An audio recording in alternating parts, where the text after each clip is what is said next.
আসসালামু আলাইকুম বন্ধুরা, কেমন আছেন? সবাই ভালো আছেন? বনানী একটা অফিসে এসেছি, অবশ্য অফিসে এসেছি। এখানে এসিটা বলতেছে যে 10 মিনিট ঠান্ডা দেয়, 10 মিনিট পরে আর ঠান্ডাটা দেয় না। আমরা মিটার লাগাইলাম, মিটার লাগানোর পরে দেখে যে এম্পিয়ার ঠিকঠাক নিতেছে। নেওয়ার পরে 10 মিনিট পরে এম্পিয়ার এসে পরে 5 আউটডোর চলে। আমরা দেখলাম কম্প্রেসরে যে চুকিং করছে। চুকিং করে এখন তো গ্যাস আর 22, গ্যাস তো অনেক দাম।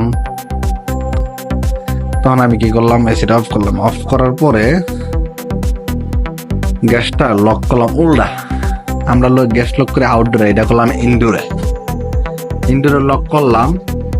লক করার পরে কম্প্রেসর রিসিভার থেকে রিসিভার মোটা পাইপটা রিসিভার এখানে কাটলাম। কাটার পরে তারপর রিসিভারটা 2টা ফোটা করে দিলাম, বড় বড় ফোটা 2টা করলাম। স্ক্রুড্রাইভার দা লাটেক্স করে 2টা ফোটা করছি। ওটা করে স্ট্যান্ডার ক্যাফেলারি চেঞ্জ করে দিছি।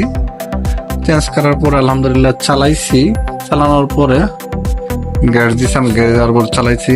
চালানোর পরে আলহামদুলিল্লাহ 1 ঘন্টা ধরে চলতেছে, এখনো কোনো সমস্যা নাই। দেখেন এম্পিয়ার, দেখেন কোনো সমস্যা নাই। ঠান্ডা, ভরপুর ঠান্ডা, কোনো ধরনের কোনো সমস্যা নাই। আলহামদুলিল্লাহ 1 ঘন্টা ধরে চলতেছে, এমন সমস্যা নাই, সবকিছু ঠিকঠাক। এখন আলহামদুলিল্লাহ ফিটিং করে দিব, চলে যাবে। কাজটা হচ্ছে বনানী একটা অফিসের কাজ। ঠিক আছে বন্ধুরা, দোয়া করবেন। আসসালামু আলাইকুম।